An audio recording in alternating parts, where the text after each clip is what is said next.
What are some common signs that a person is toxic? You always leave them feeling emotionally drained. When you have to apologize for everything, even if you haven't done anything really. Also, if they are always saying bad things about you, but declare that these things are just jokes and you make a joke about them one time and they are mad as frick. Always negative. Even when giving a compliment, it has to have a little negative on it. Example PLS. You finally did the vacuuming. Thanks. I like what you did with your hair. You look so much less like a slob now. Basically, you take the fact that they are good right now and make it be about how they weren't perfect at every moment of the past. Wow, your singing's not bad. I didn't expect you to be able to do that. Takes the fact that you have talent and makes it about how they looked at you and assumed you were an idiot. Or this universal one, which is just about my most hated phrase. Wow, you must have a lot of free time, shaming you for doing something creative and unique instead of being normal and mediocre. Can be summed up with the narcissist's prayer. That didn't happen. And if it did, it wasn't that bad. And if it was, that's not a big deal. And if it is, that's not my fault. And if it was, I didn't mean it. And if I did, you deserved it. Alternatively, that definitely happened. And it was terrible. And it was a huge deal. And it was your /his/her/their fault. And you /he/she/they definitely meant it as an attack on me/someone. And I definitely didn't deserve it. Ugh, this is my friend. For the most part, she's not excessively or dangerously toxic. But she complains about everything. And it's always worse than it is. And I'm afraid she's going to become toxic over time. Can't find parking at school on her birthday. Worst birthday ever. Realized she had to pay to play bingo at an Anin convention. $1 per card. Super disappointed. Never again went to Vegas for her birthday. And then proceeded to say no to everything the others wanted to do. Vegas sucked. She's already having trouble holding down a job. She quit the last job she had at a warehouse after a couple weeks because her feet hurt. Nothing is their fault. Absolutely. I had a really toxic friend once. At one point, he pushed me too hard on a certain subject and I ended up crying in front of him and 2 other friends in a public place. He then told me at that moment he felt sorry for himself. I still don't get how that works. All the bad things in the world happens to them, but it's never their fault. Reminds me of this girl I used to be friends with. She had issues with a ridiculous number of people, but was always the victim in her own mind. And then, eventually, I became another one of the people that victimized her. Funny thing is, years later, I met some of the people that were supposedly awful to her, and they're really nice. Yep, when someone constantly talks bad about pretty much everyone they've ever known, it's only a matter of time before they'll talk like that about you too. But it can be very hard to see when they make you feel like you're the best thing that has ever happened to them. Self-absorption, inflated sense of self-importance, selfish, greedy, a master manipulator, lies about everything, etc.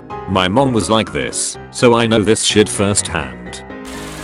I'm doing a giveaway of 4 $25 Amazon gift cards when I reach 1500 subscribers. Like and subscribe to participate. When they are only happy when they can make the people around them miserable. Also, when they ask you a question, knowing the answer they want to hear, I give them an honest answer and they flip out. Another, they don't hear what you actually say, but put some negative spin on it, effectively putting words in your mouth that you actually didn't say. In all of these examples, I'm thinking about 2 people I know and despise. Oh hey, how long have you known my parents? Compulsive lying, refusing to take no for an answer, excessive dependency, disregard for what's important to others in favor of what's important to them. OMG. My 3-year-old niece is toxic. Gonna have to cut her out, bro. It's for the best. Throwing fits to persuade your future behavior to avoid similar outbursts. Intimidation, which could be threats of anything from blackmail to violence. Repetition because they don't take no for an answer. Guilt tripping, you love me, or you're my friend, so you have to do this thing for me. Hell no, I don't. You don't know how love works. Insecurity, whether they put themselves down to make you feel empathy for them, or put you down to make you lose confidence and feel trapped in the relationship. An insecure target is a person who will not stand up for themselves and maintain strong boundaries. Accusations to put the victim on the defense and make them feel like they have to work off a debt to earn the manipulator's trust. Typically false accusations. If someone legitimately wrongs you, you don't owe them automatic trust because of the time you both have in the relationship. Jealousy/possessiveness. The manipulator is so jealous that they try to control the target in an unhealthy way. This one is tricky because not all boundaries are valid. Toxic people use boundaries as a means of control and then play the victim role when their boundaries are crossed or not respected. You/superfan time. He cited the example of forcing someone to cut off people or delete Facebook friends because it's crossing their boundaries. It goes back to what I said about control. Here is my personal list of red flags. Someone is always hurting them. It's never the same person. It's never their fault. They cannot apologize. You are always putting out fires for them with mutual friends. They get upset when you're upset at them. They act like that is worse than what they did in the first place. They lie about everything. Most of the time it's about others or things they have done. You always have to raise their spirits, but they cannot return the favor.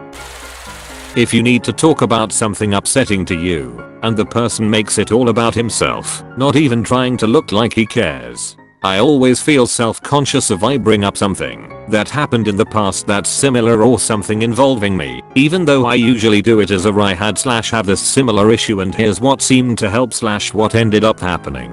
Because I'm worried it will come across as taking about myself and not just making a short relative allusion to a similar event. I always bring it right back to them, but it still is a thing of not wanting to be mistaken in that moment. I think the best way to go about sharing your relevant experience is to say, oh yeah, I had a similar thing happen to me. It sucks or it's amazing in the case of a good thing. Don't get into details of what happened to you and how you handled it unless and until they ask.